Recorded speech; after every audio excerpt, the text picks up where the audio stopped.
I am back. I am freaking back, boys. Welcome back to the channel. BLN437. What did I say, guys? Game 5. Game freaking 5. We are going to a game 5. Not the way I would have wanted it to go. Not the way that I thought it was going to go. But I am back in Comic-Con. I am back from Comic-Con. We are going to get a game freaking 5 after a long weekend of rest. Of just being at the con with no rest, no nothing. I finally was able to sleep all day today. That's why I missed the Red Sox and the Astro series. But I am back. I am going to be reviewing all the postseason games now after today, which is going to be great. And we get to talk about a crazy series. We're going to go over the whole entire series since we're going to a game 5. And we're going to start that right now. But before we do, actually, there was a quote made in 1996 that was made famous since 1996. Of George M. Steinbrenner and Joe Torre. So the Yankees were facing the team of the 90s, the Braves, obviously. That's what they were called back then. And they were down 2-0 in the World Series to the Atlanta Braves. And George goes walking into Torre's office. George goes walking into Torre's office. And George just starts ranting about how the Yankees didn't perform well. What is he doing? What's happening? Just the typical George M. Steinbrenner stuff that's been documented. And Torre looks at him and says to him, "Don't worry about it. We're going to go to Atlanta, to my town. We'll take 3 and we'll win it for you in Game 6 at Yankee Stadium." And lo and behold, the Yankees did. Yankees won 3 in Atlanta, came back, closed it out in New York for George. And George was excited. And George was happy. Now, here we are in 2017. Yankees are down 2-0. Bird hits a big home run last night, and then the Yankee offense just explodes. And now, another Joe, and Joe Girardi, looks to make another kind of history moment, or historic moment. We're down 2-0, we're looking to win 3 in a row. And wherever George is, whether he's up in the sky, or he's at Yankee Stadium, wherever, George, we've won 2 in New York. Hopefully we won 1 in Cleveland. Hopefully. We're looking to do that Wednesday night. But anyways, let's get on to the game, actually. But that was a great moment that I just wanted to share with you guys. Let's get on with the game. So the Yankees come into this game, and they looked good. They looked pretty good. The Yankee Stadium was loud, as always. A little bit of Indian fans sprinkled in there. So, it was great moment. Teams of both fans are in the game. They're interested in the game. But the first inning, Sevy looks completely better than he did in the wildcard game. Does.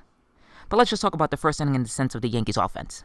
So Todd Frazier, who I ripped on Twitter for game 2, saying that, he cost us the game defensively, and I still believe he did, along with the bullpen, because the bullpen was off on game 2. Let's face it, when you score 8 runs, that should be more than enough to get you a win. A postseason win, nonetheless. Especially when you have an elite bullpen as the Yankee bullpen has.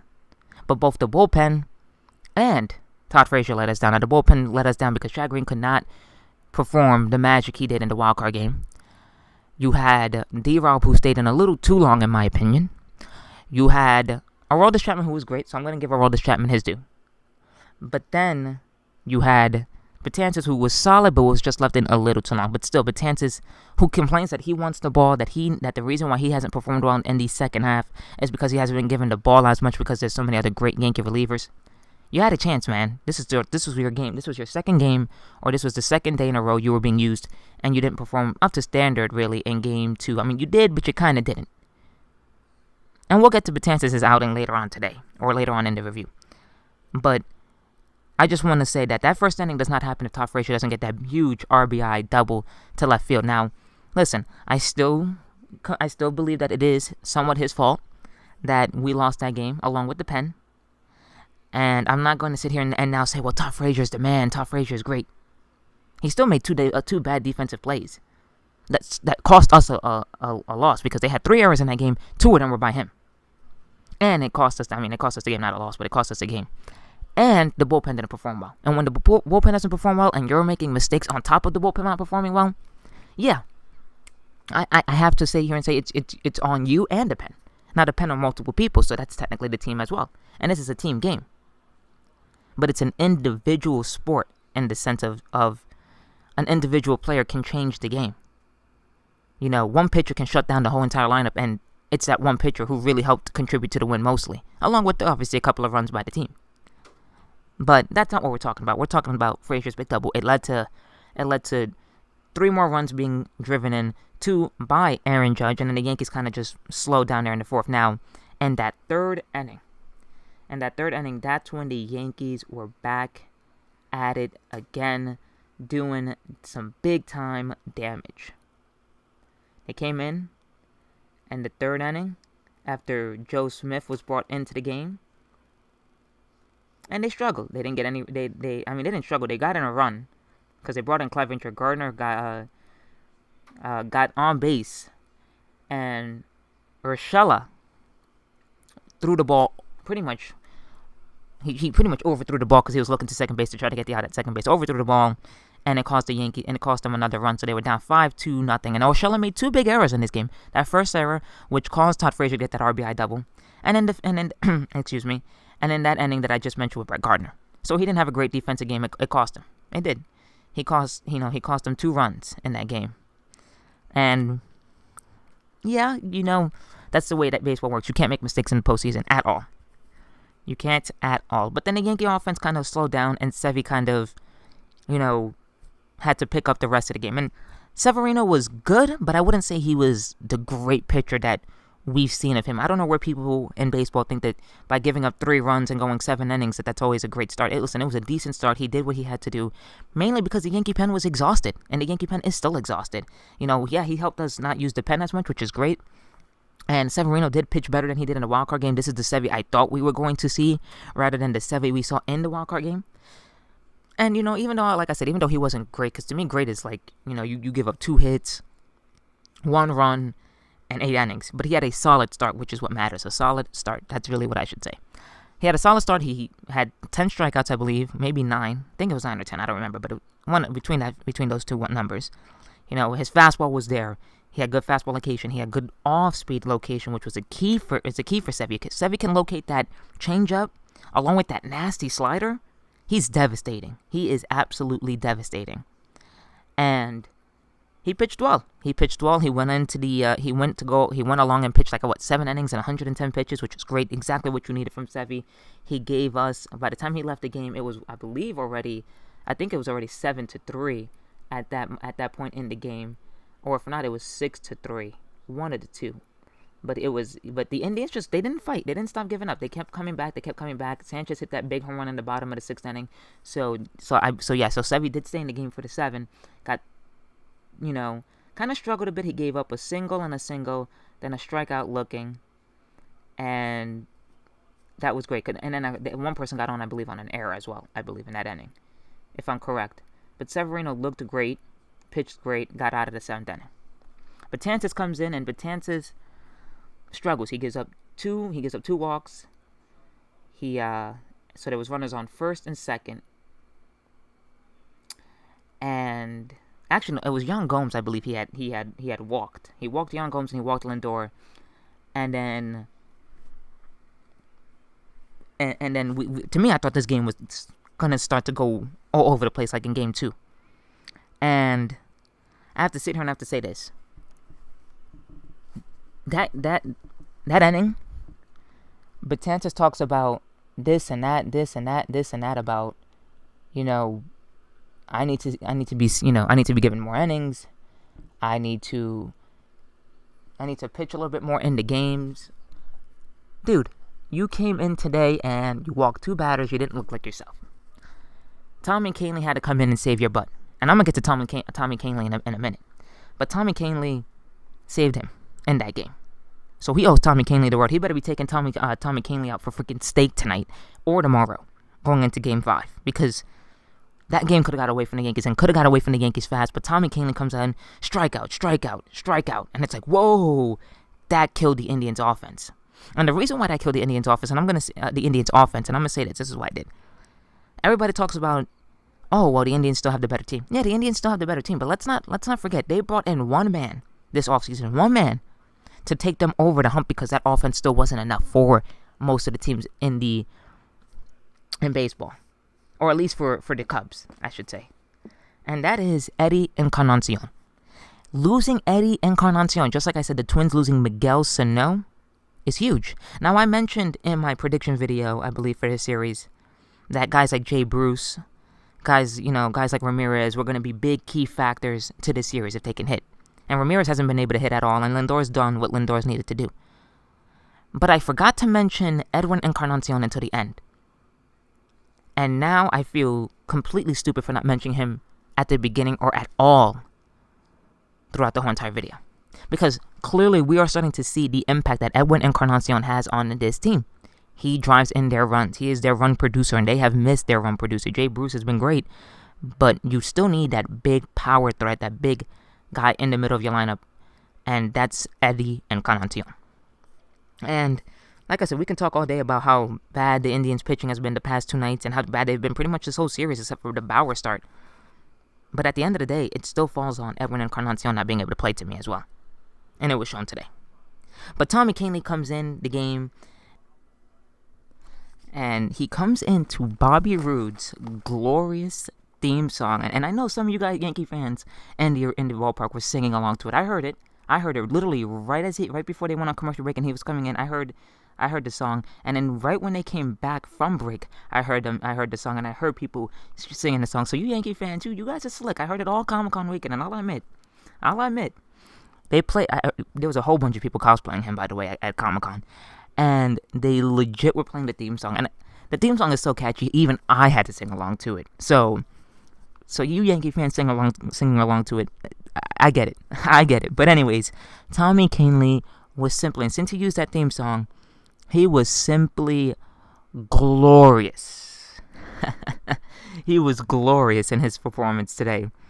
Beautiful 1-2-3 inning to end the 8th. Beautiful inning in the 9th inning to get us the win, and he did his job. So Tommy Kahnle was great. Yankees end up winning this game 7-3. And now I'm going to kind of recap the whole series for you guys. Game 2, what happened in Game 2, and kind of what I think about the series. So, like I said, in Game 2, Frazier makes mistakes. Frazier made some mistakes too.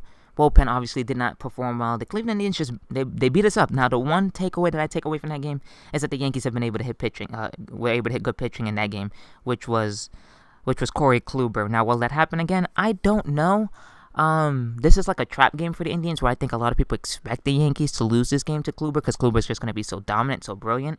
I don't know. I don't have that same feeling right now. There's a part of me that thinks that he might have just run out of gas. Honestly, that he just doesn't have any more left in the tank. I mean, he's thrown a lot of innings. If you add last year's postseason and you add this year with all the complete games and stuff like that, he might be tired, honestly. And I think that's why Francona ended up having him pitch Game 2 just to pitch this Game 5 and have, extended, or not extended rest, but to pitch on regular rest, because I think he knows that, my ace is kind of tired, and that's what cost me last year, and I don't want him to be too tired going into the championship series or potentially the World Series this year. So I'm just going to have to, suck it up, and maybe that's what it is. I don't know. I do think that the Yankees are going to win this game just because, like I said, I'm going with my heart instead of my gut feeling, but I mean, I said that the Yankees had to steal one in Cleveland. The Yankees didn't steal one in Cleveland. And at that point, I told you guys that the series was going to be over. That's what I said in my Game 1 video. If the Yankees could not win Game 2, this game was over. And I completely thought that the Yankees were not going to win Game 2. I mean, Game 3. If they had lost 2 games. Or they weren't going to win this game, at least. They weren't going to win one of these 2 games. Now, they've come up and they've proved me wrong. When in the last 3 elimination games, the Yankees have won. Wild card, Game 3, like yesterday, and today. And they performed well and they did their job. Greg Bird hit a huge home run against Andrew Miller, and Andrew Miller, as great as he was last year and as great as he was this season, has not been the Andrew Miller of last postseason. Now, I don't know if that's just because they rushed him back from his injury. I mean, he got injured pretty late in the season, and maybe that's what it is. He's just trying to get the feel back, and I think they really haven't been able to get that, or the Indians at least are trying to get him to get that feel back, and they haven't had that yet, and he hasn't had it yet. So I don't trust Andrew Miller in the game, honestly, in Game 5. If Andrew Miller gets into any type of trouble, the Yankees are going to probably have a shot to face the rest of those bullpen guys, and those bullpen guys, they're tough, no doubt about it, they are. But you saw Cody Allen have to, have tough at-bats against the Yankees. You saw Brian Shaw have a tough at-bat against the Yankees. Gary Sanchez with that big home run. Got a big, huge home run off of an Indians pitcher. So I don't know if that Indians bullpen is is enough now. I think that the Indians do need 6 innings or 7 innings out of Kluber. I mean, the Astros just showed you what great pitching can do, especially since the Astros don't have that great of a pen. The Astros have shown you, hey, you know what? If we have 2 dominating starters and our bullpen only has to go 2 or 3 innings to win us the game, we'll take that over anything. And I mean, that's what that showed me. So here, I just think that he has to go 7. He has to go 7 or 8, and he has to give it to them. And CC Sabathia at least has to go 5 or 6. They were able to get, like I said, length out of Sevy, which means Green should be ready to go. D-Rob should be ready to go. Chapman should be ready to go. The Yankee pen should be ready to go for that game in Game 5 on Wednesday. So, that's going to be the key. The key is going to be if guys like Frazier, guys like Judge, guys like Sanchez can all do what they did in Game 2 and this game here today in Game 5. If they can do that, then the Yankees are going to win this game. CC, this might be his last start as a Yankee or period. And I don't think CC wants to go out in a bad way, so I think CC's just looking at it as, listen, I'm going to give you guys everything I have. Now, do I agree with CC pitching Game 5? No. I'm assuming Joe's going with CC for Game 5 just because he wants Sonny to pitch that Game 1 if they win that game on Friday. Or maybe they just don't want him pitching to Sanchez because Sanchez obviously doesn't have that great defense that Austin Romine would have, and he doesn't want to put Romine in the game. I don't know. But I still trust CC to win us this game. I do think that CC will win us this game. The Astros probably want to face the Yankees as well. I'll be honest with you guys. I think the Astros look at the Yankees and think, you know what, we've beaten these guys so many times over the past 2 or 3 years.